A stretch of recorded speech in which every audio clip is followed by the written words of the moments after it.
சமீபத்தில் பல்லாவரம் திமுக எம்எல்ஏ கருணாநிதியினுடைய மகன் மற்றும் மருமகள் திருவான்மியூர் வீட்டில் வேலை செஞ்ச பணிப்பெண்ணை அடித்து துன்புறுத்தினதா ஒரு விஷயம் பரபரப்பாக பேசப்பட்டுச்சு. என்ன நடந்தது? கள்ளக்குறிச்சி மாவட்டம் திருநருங்குன்றம் பகுதியைச் சேர்ந்த வீரமணி மற்றும் செல்வி தம்பதிக்கு 12ஆம் வகுப்பு படித்து முடித்த ஒரு பெண் இருக்காங்க. இந்த பெண் திமுக எம்எல்ஏ கருணாநிதியினுடைய மகன் மற்றும் மருமகள் வசிக்கக்கூடிய திருவான்மியூர் வீட்டில் வேலைக்காக சேர்றாங்க. ஆரம்பத்தில் 16,000 ரூபாய் சம்பளம் தரோம், 12ஆம் வகுப்பு வரைக்கும் படிச்சிருக்க, மேற்படிப்பை நாங்களே படிக்க வைக்கிறோன்னு சொன்னதால நம்பி தங்களுடைய மகளை சென்னையில் இருக்கிற திமுக எம்எல்ஏ கருணாநிதியினுடைய மகள் மற்றும் மருமகள் வசிக்கக்கூடிய திருவான்மியூர் வீட்டினுடைய வேலைக்கு பணிப்பெண்ணா அனுப்பிச்சு வைக்கிறாங்க. ஆனால் ஆரம்பத்திலிருந்தே வேலையில் உடன்பாடு இல்லாமல் குடும்ப வறுமைக்காகவும் சூழ்நிலைக்காகவும் அங்கே அந்த பெண் வேலை பார்க்குறாங்க. ஆனால் மாதமே அவங்க தரதா சொன்ன 16,000 ரூபாய் சம்பளத்தை தராமல் வெறும் 5,000 ரூபாயை மட்டுமே சம்பளமாக கொடுத்தாங்க. இதனால தனக்கு இந்த வேலை பிடிக்கல, தான் மறுபடியும் தன்னுடைய சொந்த ஊருக்கே போக விரும்புகிறதா அந்த பணிப்பெண் தன்னுடைய முதலாளிகளான திமுக எம்எல்ஏவான கருணாநிதியினுடைய மகன் மற்றும் மருமகள் கிட்ட சொல்கிறாங்க.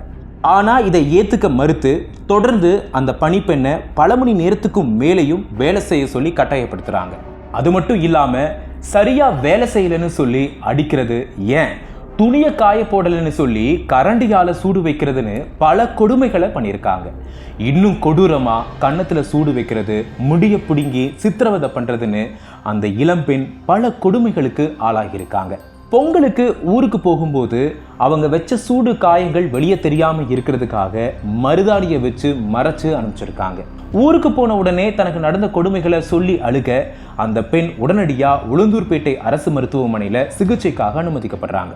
அதுக்கப்புறமா மருத்துவமனை சார்பாகவும் இந்த விஷயத்தை காவல்துறைக்கு தெரியப்படுத்தி இந்த பிரச்சனை சென்னை திருவான்மியூர் பகுதியில் நடந்ததால சென்னை நீலாங்கரை அனைத்து மகளிர் காவல் நிலையம் சார்பாக விசாரணையும் துவங்குது. இந்த பிரச்சனைகளை செய்தியாளர்களை சந்திச்சு பாதிக்கப்பட்ட பெண் தனக்கு நடந்த கொடுமைகளை கண்ணீர் மல்க வெளிப்படுத்தினாங்க.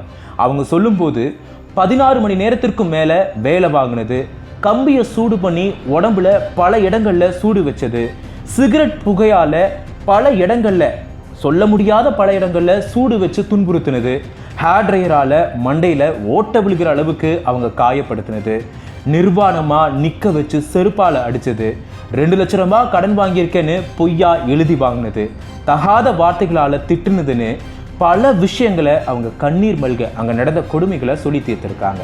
அது மட்டும் இல்லாமல் இந்த விஷயத்தெல்லாம் நீ வெளியே சொன்னேன்னா நான் ஒரு எம்எல்ஏவோட மருமக, பணத்தை வச்சு என்னால் என்ன வேணால் பண்ண முடியும் அப்படின்னு ஒவ்வொரு முறையுமே பிளாக்மெயில் பண்ணதா சொல்லப்படுது.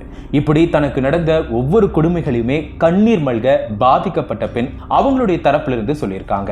அதே சமயம் குற்றம் சாட்டப்பட்ட திமுக எம்எல்ஏ கருணாநிதியினுடைய மருமகள் இந்த சம்பவத்தை முன்னிறுத்தி ஒரு ஆடியோவை ரிலீஸ் பண்ணுறாங்க. அந்த ஆடியோவில் அவங்க என்ன சொல்கிறாங்கன்னா, அவங்களுமே கண்ணீர் மல்க, உனக்கே தெரியும் அக்கா உன் மேலே எவ்வளோ பாசம் வச்சுருக்கேன்னு, அதே மாதிரி உன்னோட திங்ஸ் எல்லாம் பேக் பண்ணும்போது தான் உன்னுடைய பேக்கில் இருந்து நீயே கைப்பட இழுத்துன ஒரு லெட்டரை எடுத்தேன். அதில் நீ அக்கா மேலே எவ்வளோ பாசம் வச்சுருக்க அப்படிங்கிறத என்னால் புரிஞ்சுக்க முடிஞ்சிச்சு. இருந்தாலுமே நீ ஏன் எங்களை இவ்வளவு காயப்படுத்துகிற?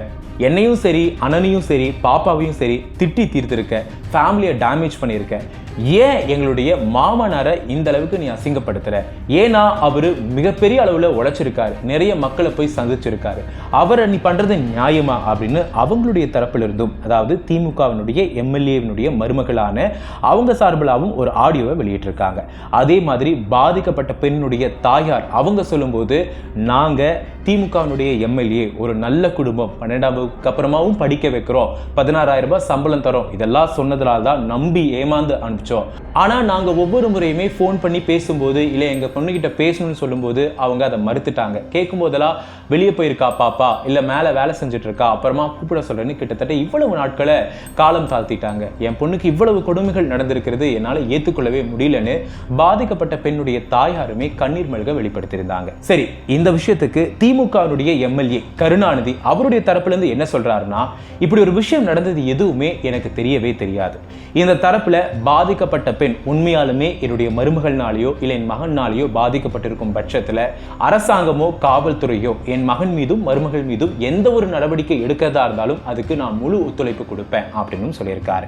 இது எல்லாத்தையுமே விசாரிச்ச காவல்துறை அதே மாதிரி அந்த பெண் கொடுத்த வாக்குமூலத்தை அடிப்படையா வச்சு கிட்டத்தட்ட 5 பிரிவுகளின் கீழே வழக்க பதிவு செஞ்சிருக்காங்க.